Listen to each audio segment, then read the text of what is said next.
Alright, in this video we are going to review surface area of prisms and pyramids. So at the top of your page write surface area review, and then also in the table of contents surface area review. Hit pause to set that up, and when you're ready to move on to the examples, hit play.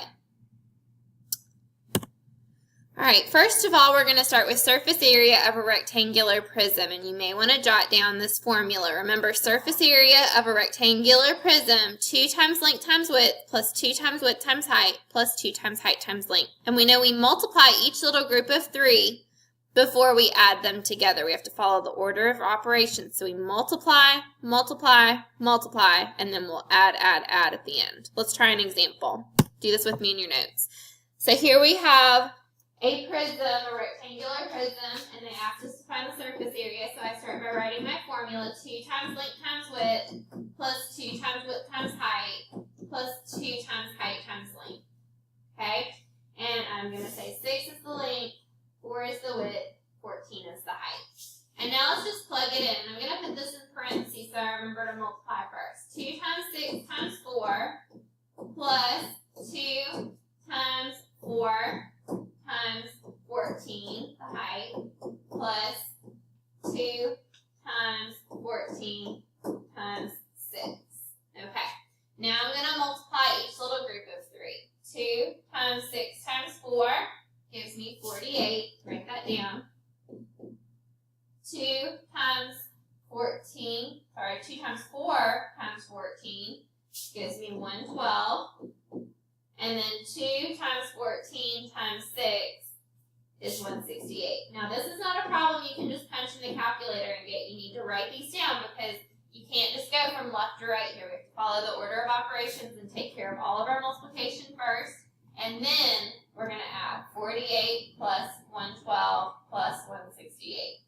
And that gives me 328. Now remember, for surface area, it's just like regular area. We have square inches. Done. Surface area. All right. Now I'm going to give you one of the triangular prism. Let's try the triangular prism. All right. Triangular prism. This is the formula that you may see on SC Ready, but I have given you a more easy to use version of this formula. This is the one that you would want to copy down. BH, base and height of the triangle, we multiply, plus perimeter of the triangle times the height of the prism. This is a little bit tricky. I would strongly encourage you to write this down right here so that you have that in your notes to help you. Base times height of the triangle plus perimeter of the triangle, add up the 3 sides of the triangle times the height of the prism. Let's try one.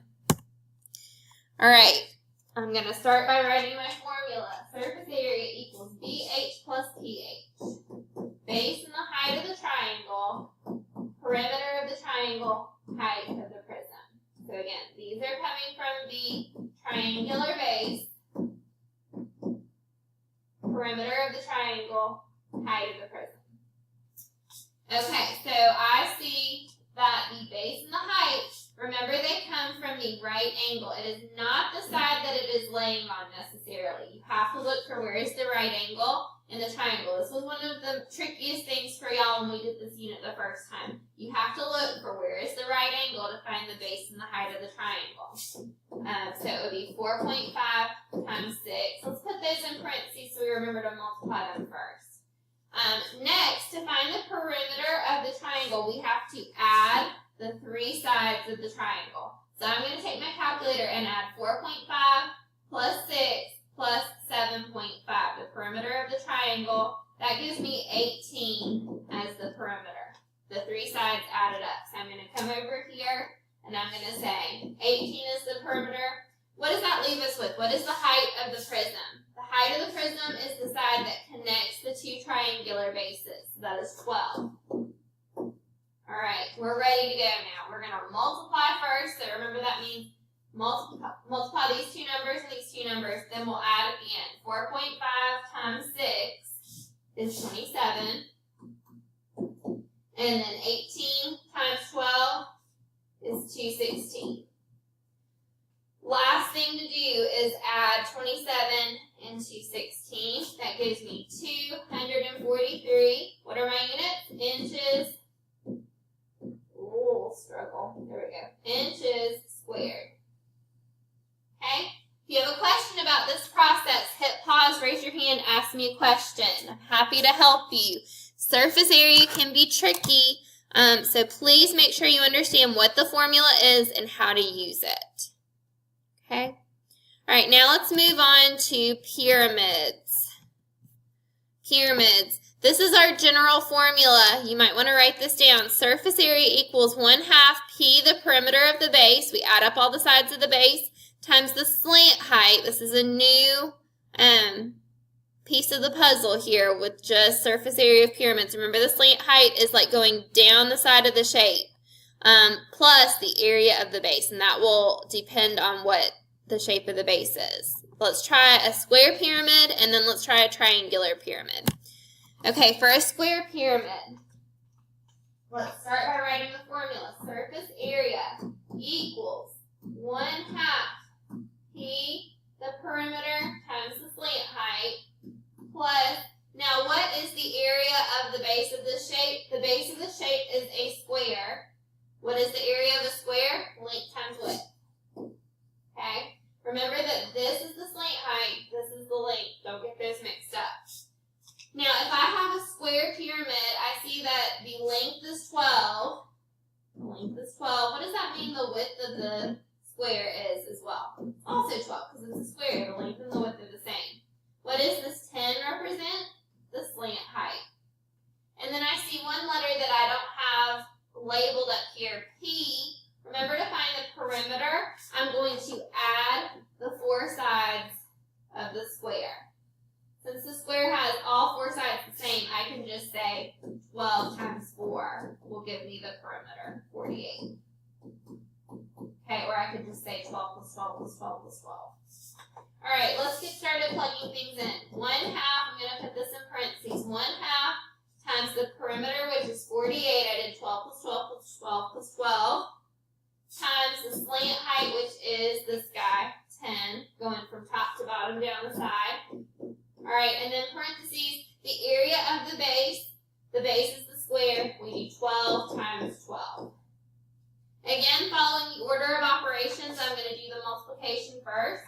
I'm going to multiply 48 times 10, that's 480, and then I'm going to go ahead and divide that by 2. Some of y'all got mixed up with that when we did this unit the first time. So 480, and then I'm going to divide that by 2. That's the same as multiplying by 1/2. That gives me 240. And then 12 times 12 gives me 144. Last thing to do is add. We get 384, and the units would be feet squared. Okay? It's not negative, equals. All right, so our formula for the square pyramid, 1/2 P, the perimeter of the base, times the slant height, plus length times width, the area of the base. If you are stuck on that, maybe watch that example one more time. If you still have a question, raise your hand and I'm happy to help you. The last shape that we have to review is the triangular pyramid, and it's very similar to the square pyramid. And let's review real quick what the word regular triangular pyramid means, because you're going to have some digits with that. Regular means that the triangle is equilateral. Equilateral is regular. What that means is all 3 sides are the same. So if this side of the triangle is 6, that means this side is 6 and this side is 6. We need that to find the perimeter. So let's start by writing our surface area formula. 1/2 P, the perimeter of the base, times the slant height, same as before. This time our area formula for the base is different than the square because we have a triangular base. We're going to put base times height divided by 2. All right, ready to go? Let's go. So we want to first kind of label from our shape what things are. I see my slant height is 10, going from the top to the bottom. Looking at my triangular base, I want to go ahead and find the perimeter by adding up the 3 sides. 6 plus 6 plus 6 would be the same thing as 6 times 3. There's 3 equilateral sides of that triangle. So the perimeter is 18.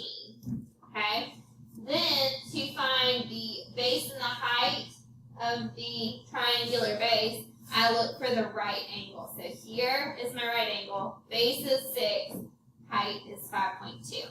This is probably the trickiest one, so make sure you see where all of those numbers are coming from, plugging those in your formula. Okay?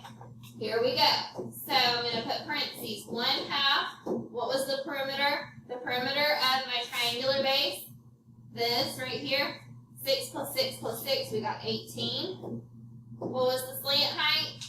This guy right here was 10. Okay? Then I'm going to do base times height divided by 2. Remember, the base and the height are coming from that triangular base down here, and they're forming that right angle. That is 6 and 5.2. And for our area of a triangle formula, we divide that by 2. Okay? A little tricky. If you have a question, please ask me. Don't sit there. Okay. So now we are going to follow order of operations and multiply. 18 times 10 gives me 180. And then times 1/2 is the same as divided by 2. That's going to give me 90. Okay? And then here I multiply 6 times 5.2. Punch it in my calculator. That gives me 31.2. I divide that by 2. And that gives me 15.6. Last step is to add 90 plus 15.6, 105.6, and my units are centimeters squared. And we're done. Alright, this has been a review, one of each type of shape. If you are stuck, rewatch the example, raise your hand and ask me a question. I'm going to put on Google Classroom a review kind of formula cheat sheet. It has all of your area formulas for the different random shapes we've gone over, as well as your circle stuff. And then this is what goes with this unit. Down here we have the volume and the surface area formulas. So feel free to look at these as you are working on your digits. Okay? Questions? Please let me know. I'm happy to help you.